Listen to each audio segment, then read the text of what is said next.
refilming this episode of the William J. and Hillary R. Clinton Presidential Penitentiary Library. I've had kind of a rough week.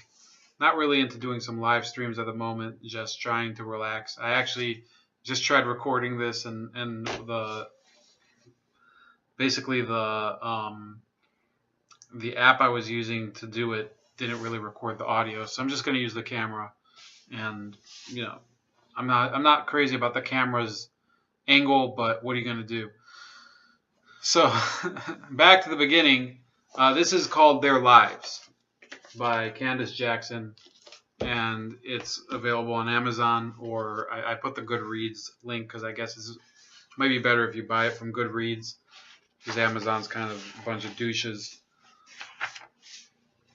So this book documents all the various affairs of one William J. Clinton, and not just affairs, but sexual harassment claims. So let's dive in. Okay, page 43 starts out strong, talks about Sally Perdue, one of his mistresses back in Arkansas, who was followed and harassed by Jack Palladino, one of the Clinton private detectives that he hired. She states that Clinton had Arkansas state troopers assigned to the governor's mansion deliver him to Perdue's house for these rendezvous. They'd pull up in a wooded area about 30 feet from the house and wait there. When Bill was ready to come out, he would signal using my patio light, flicking it on and off. This corroborated the stories from state troopers who had alleged in December 1993 that they had been used by Clinton to finesse his extramarital affairs. Perdue said the affair ended abruptly over political differences of all things. In 1984, she ran unsuccessfully as mayor of her hometown, Pine Bluff, Arkansas, as a Republican against Clinton's wishes.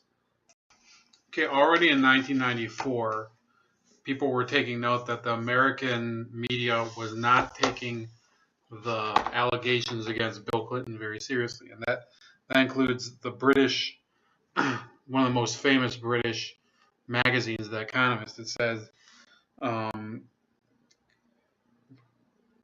The Economist United Kingdom edition reported in February 1994 that NBC had filmed an interview with Miss Perdue before she spoke to the London Sunday Telegraph, but it has not yet broadcast it.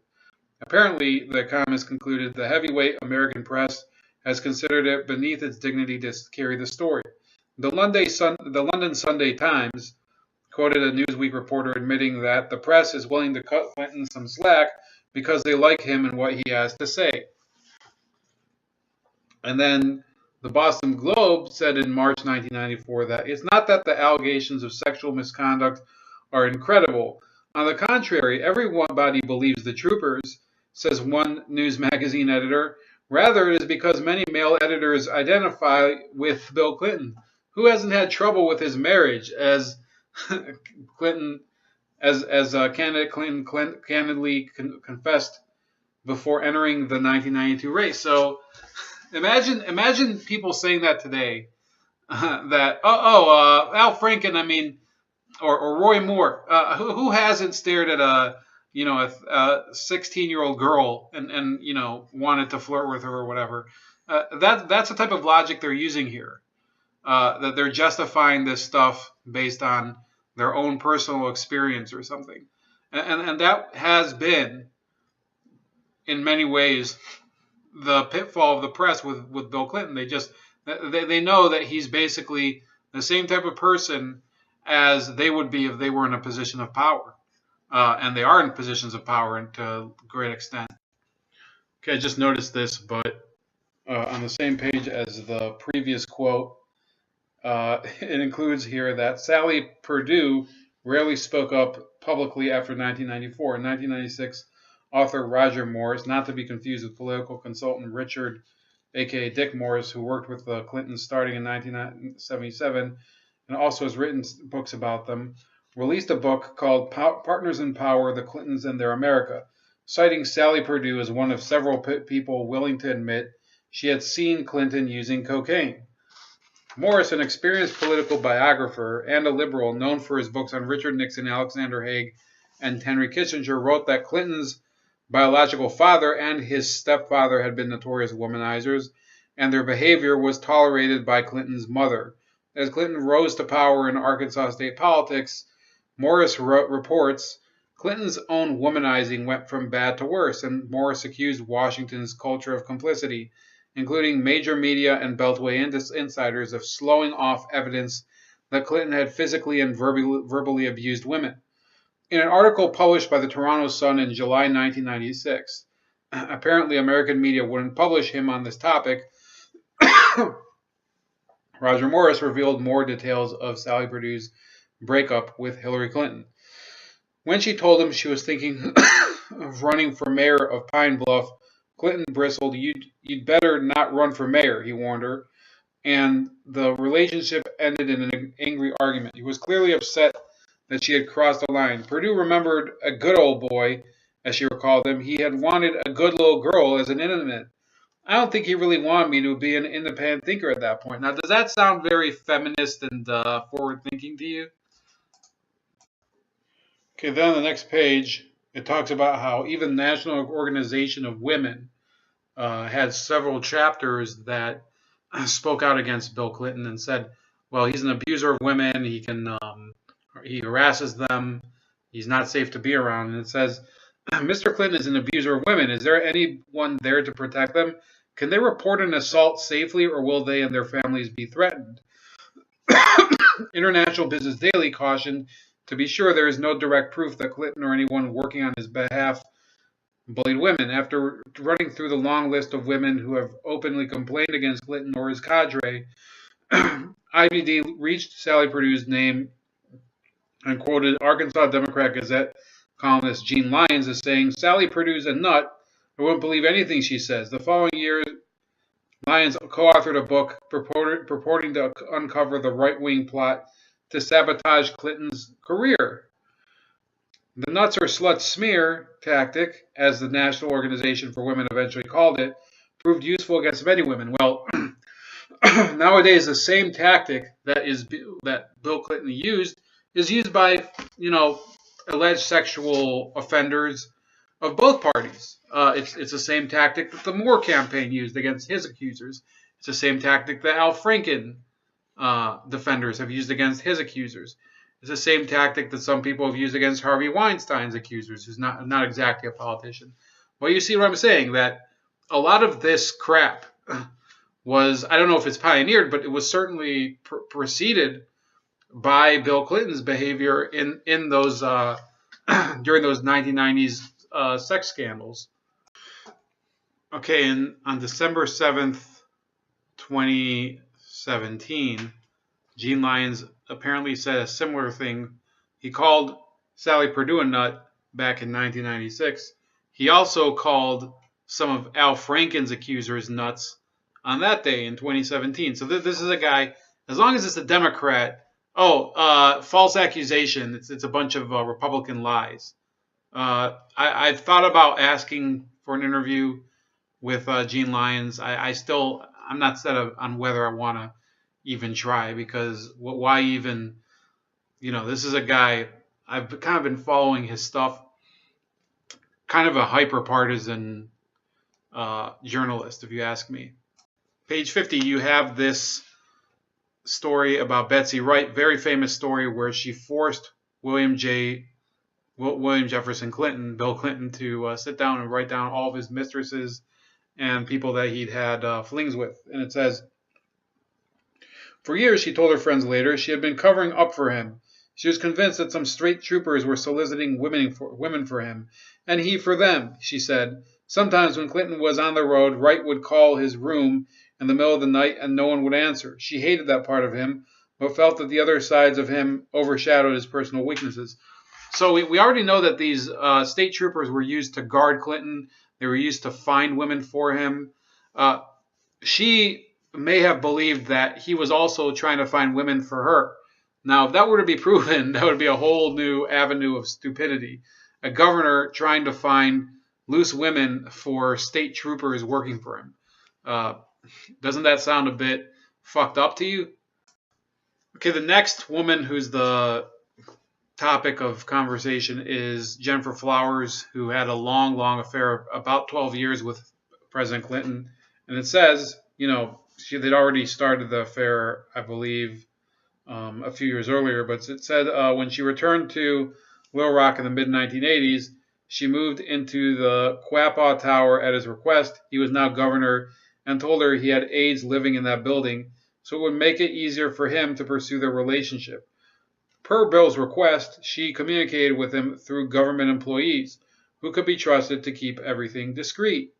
Two of those employees, former Arkansas State Troopers Larry Patterson and Roger Perry, confirmed their facilitation of Flowers' affair with Clinton when they told the press in late 1993 that they assisted with arranging the trysts for half a dozen long-term affairs and innumerable random sexual encounters while assigned to the governor's mansion. Now, let me make one thing clear. If this is what actually happened, it would be conceivably verifiable. They could look at a lot of the records of the Arkansas State Troopers from the 80s, and if those records don't exist, then Bill Clinton would have to answer for that too. Why is it that his personal detail it wasn't listed what their where they were traveling to? There should have been logs. There should have been at least expenses. I mean, what was he doing driving around Arkansas all day or Little Rock at least at all hours of the night? Just banging these women or whatever. And there's another thing I want to get into. I'm gonna probably rehash it later too.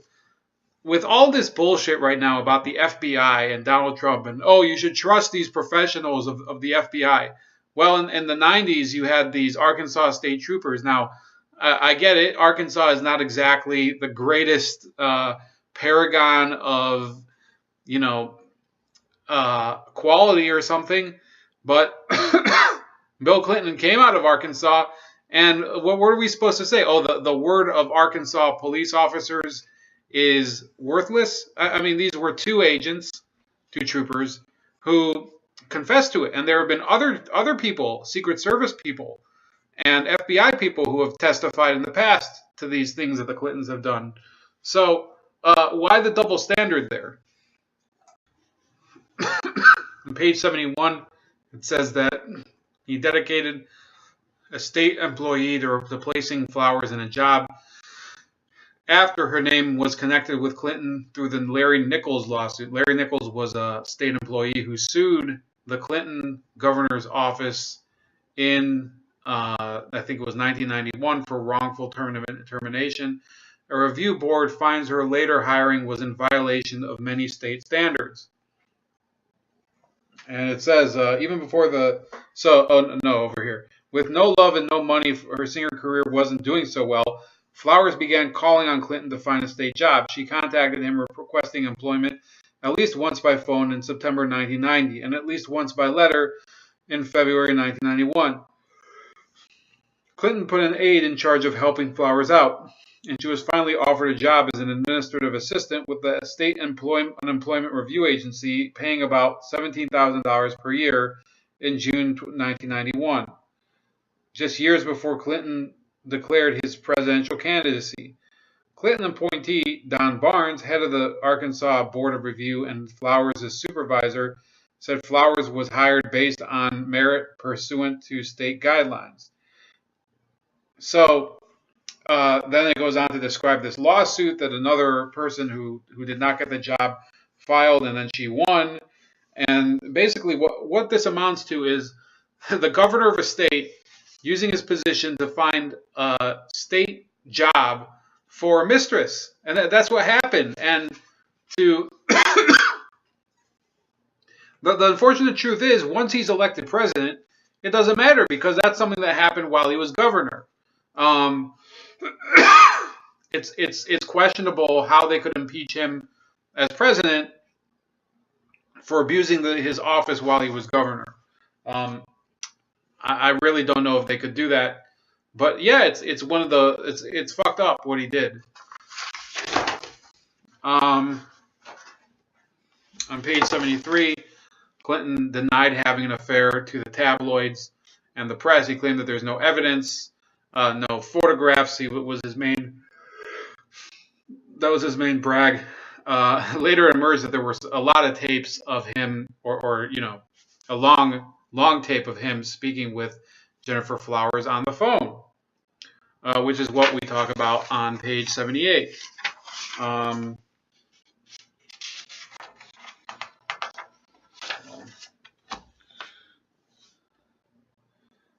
And on page 71, she says in an interview, she says, last night I sat and watched Bill on 60 Minutes. I felt disgusted, and I saw a side of Bill that I had never seen before. He is absolutely lying. I'm disappointed, but realistically, I never thought he would come out and admit it. The man on 60 Minutes was not the man I fell in love with. I would like to think that after a 12-year relationship, he would have the guts to say, yes, I had an affair with this woman, but it's over, and that's the truth. Then she says, I'll always have a place in my heart for Bill Clinton. He was 12 years of my life. I cared very, very deeply for him and shared very special things with him. And then it says, reporters threw all varieties of prurient questions at her, such as, did he wear a condom, which she declined to answer. I think we know the answer. A documentary released later that year entitled Feed showed behind-the-scenes clips of the presidential race, including off-camera footage of Flowers looking bemused at the zoo of a press conference she'd created. Flowers and the star held back giving the press full access to the tapes, playing only about 15 minutes worth. She later sold them to the public through a website. CNN covered the press conference but refused to air the tapes because it had not verified them. Imagine that, CNN fact-checking back in the 1990s. I didn't know that they did that. Okay, page 111.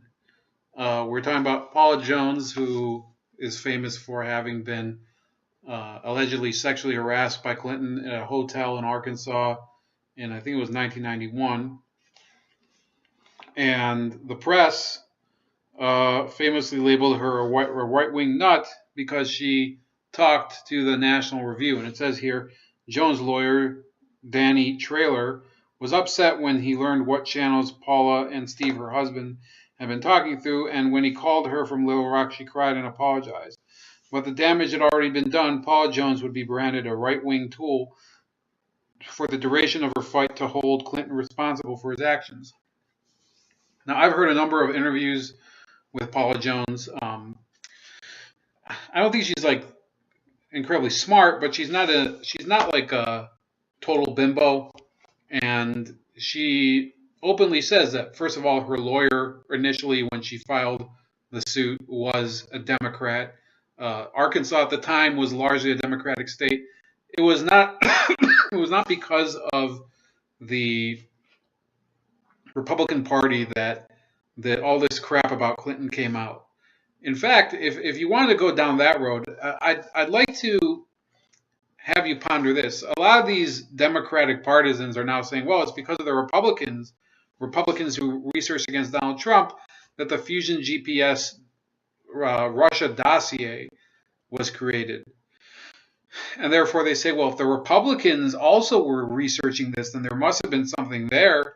Well, that's not how it works. I mean, either the evidence is solid or it's not solid. The people who promulgate the evidence are not necessarily. I mean, it's not really the issue there. The credibility of the witness, the credibility of the investigator is a part of it, but their partisan affiliation isn't the main point. Now, this was a shocking quote to me. It came from Andy Rooney, who was this guy who he was kind of a reporter for CBS News with 60 Minutes since probably Napoleon's invasion of Russia or something. He was fucking old as hell. I think he's dead now.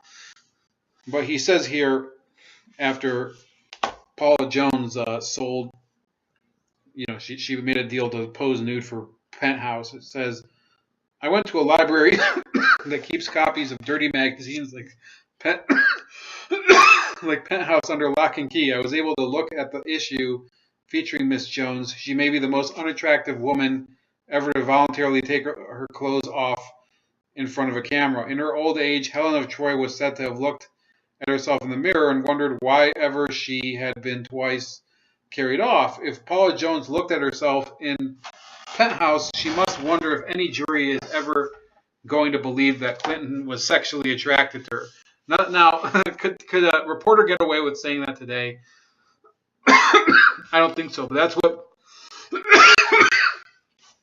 that's what Paula Jones was dealing with, and her accusations against Clinton. Remember, I think she made those accusations in either 1993 or 1994. They would be only 3 years after her alleged encounter with Clinton at that hotel in Arkansas. Some of these accusations against Moore or against other, Republican candidates, Herman Cain, they were from way, way, way earlier than when the accusation was filed. So I think there's a definite double standard there.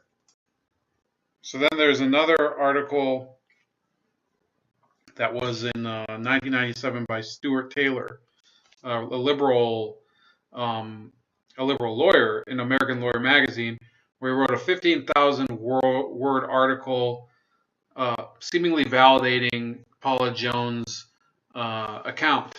And this was picked apart by Media Matters.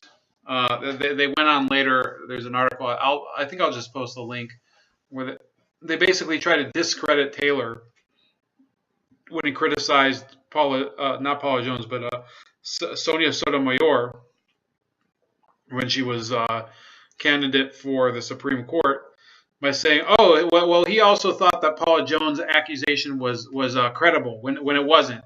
Well, Media Matters, I'd advise them to shut the fuck up, because Paula Jones' lawsuit was very significant, because Clinton alleged when he started that you couldn't sue the president until he left office, and it turned out that he lost it. He lost the suit, and now you can sue the president because of Bill Clinton, because he had the balls to say, "Well, now that I'm president, you can't sue me." That was his whole thing. So it dragged on for 3 years, and he lost the suit. And then Paula Jones brought her suit. And then all the other shit, the Lewinsky stuff that we're going to try to get to, and all of that.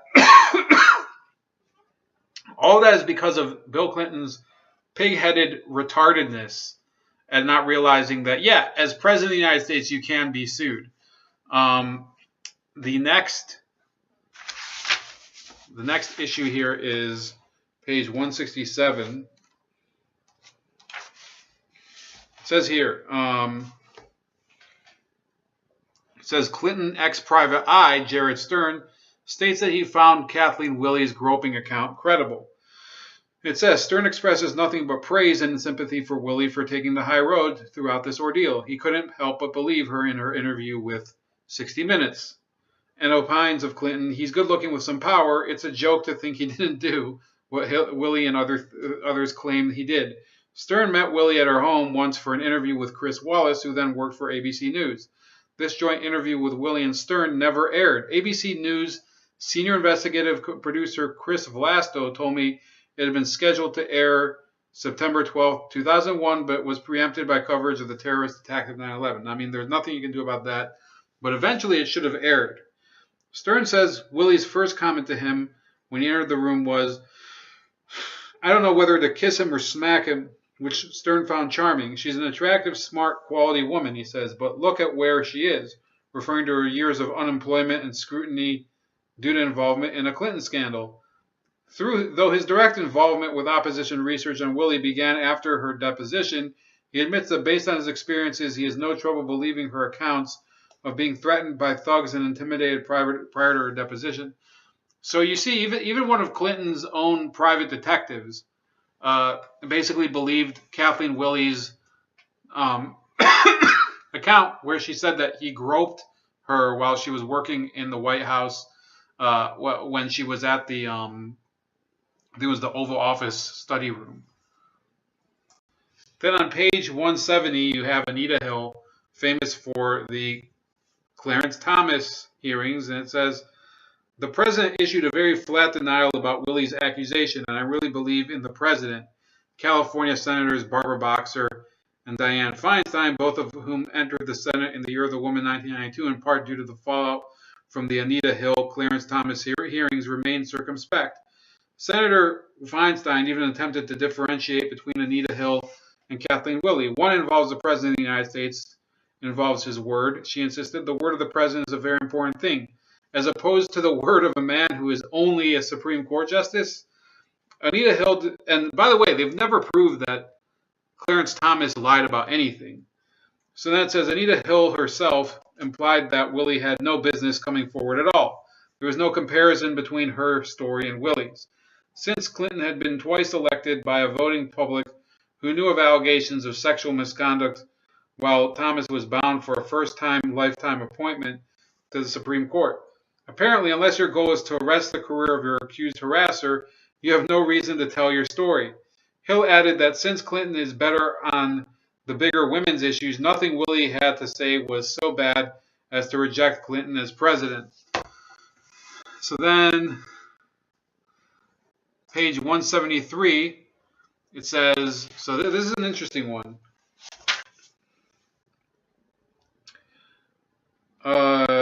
She felt, so this is still Kathleen Willey. It says, she felt in enough danger that the day the Senate began deliberating Clinton's impeachment, Willey met privately with Senator Susan Collins, a Republican of Maine, still in the Senate. This meeting didn't become public knowledge until a year later. Willey approached her out of fear caused by incidents including having her tires slashed and being approached while jogging by the nameless man who mentioned her children. She wanted people to understand the harassment she had endured, and not the crude come on by the president. According to a review of a book about the impeachment trial written by journalist Peter Baker, Collins, who eventually voted not guilty in the impeachment trial, believed Willey's story of harassment and found her accounts of being threatened troubling.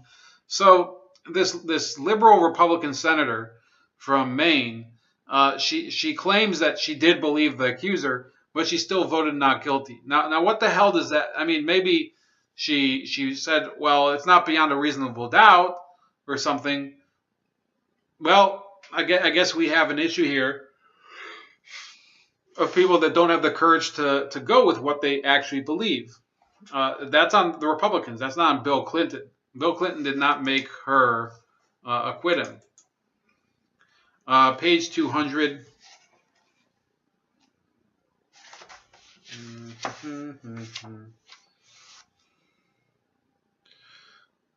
So this is Monica Lewinsky. This is when she gets busted. It says Lewinsky didn't know until she had been apprehended by the FBI that Linda Tripp had been secretly taping their phone conversations, nor that Tripp had worn a wire in cooperation with authorities when the two women met for lunch on January 13, 1998, nor that her lunch date with Tripp on January 16th was the final setup. On that day, Lewinsky was apprehended by the FBI working with the OIC, Office of Independent Counsel, as Tripp and Lewinsky arrived for their lunch meeting at the Ritz-Carlton. The agents flashed their badges, told Lewinsky they wanted to talk to her privately, and took her to her room upstairs. The agents told Lewinsky about Tripp's tape recordings, which contradicted Lewinsky's January 7th affidavit, exposing her to prosecution for perjury, and showed Lewinsky transcripts of the tapes and photographs of Lewinsky's wiretapped lunch with Tripp earlier in the week. My life is ruined, Lewinsky told the agents. So, essentially, the issue here was that President Clinton had her sign a sworn affidavit that she didn't have an affair with the president.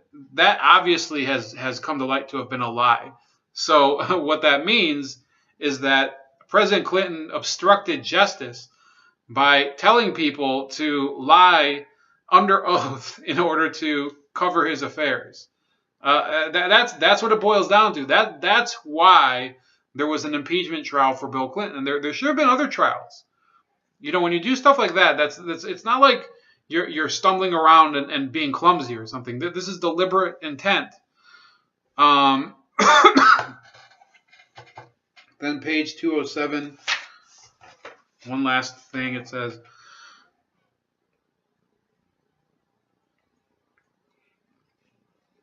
Clintonites fought fire with fire in their view, hiring investigators to dig up dirt on Starr and his prosecutors and threatening to go public with stories about the prosecutors' sex lives. Carville ranted that Starr was obsessed with sex. Starr was out to get the president. Starr was an out-of-control partisan. Carville had been waging war against Starr for years. And as the Starr is out of control mantra picked up steam throughout the Lewinsky scandal, Carville proudly claimed to have been a prophet, baiting Starr into occasionally biting back and getting angry in public, says former Clinton political consultant Dick Morris, was referred to by the Clinton defense team as their lift and loft tactic, lifting Clinton above the fight. It worked especially well as the Lewinsky scandal intensified, but it didn't entirely diffuse the outrage and disappointment felt by many when Clinton finally confessed. So there you have it. People complaining about Trump interfering with the Mueller probe. Well, first of all, the Mueller probe has nothing evidential to base itself upon. Second of all, here you have James Carville, famous Clinton political strategist, was just attacking Ken Starr all the time, trying to get him removed as independent counsel and attacking his integrity. So by that standard, President Trump can strike back at the Mueller investigation, at the Senate investigation. You have the right to come out and say that attacks against you are false. If that's not true, then why is Clinton, why was he not actually prosecuted for this statement? I did not have sexual relations with that woman, Miss Lewinsky, which was not said under oath. He did say the same thing under oath, but he had that famous moment at the press conference. But that wasn't the crime. That's just a lie. It's embarrassing. But that's the way it is. That you are able to attack your prosecution. You're able to proclaim your innocence. It doesn't matter if you're the president. So a couple takeaways.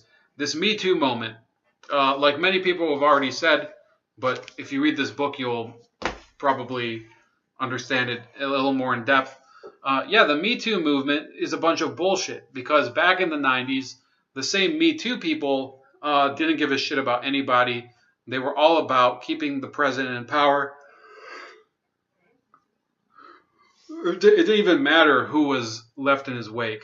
Another takeaway, again, with those state troopers and with FBI agents, and there's more stuff coming out with Secret Service agents. This whole stuff, this whole notion that these agents working for the FBI, they have our best interests in mind when it comes to the Trump-Russia investigation. Well, that's not what these people said in the 90s about Larry Patterson and Roger Perry, those two Arkansas state troopers. It's not what they said about Gary Aldrich, this FBI liaison at the White House. It's not what they said about Gary Byrne, a Secret Service officer who later published his account years later after Clinton had left office. No, they're not believed by the media, because the media conveniently, when it's time to trust women, or when it's only time to trust women when it's conservatives or Republicans are getting accused, or people who are not part of the liberal elite. They could be liberal peons or something. Those people you can't accuse. Those people, the professionalism of law enforcement, it means nothing, because it's all partisan then. But once you get to somebody like Donald Trump, throw the fucking book at him. So that's their attitude towards using state sources, using even law enforcement agents. The media is absolutely complicit in this type of double standard. So that's it for tonight. This is Ramon, Bowed Like a Leopard. Leave your thoughts below.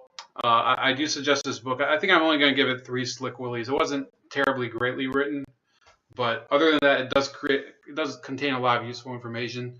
So yeah, have a great weekend, and I hope to be talking to you a little more during the course of that weekend.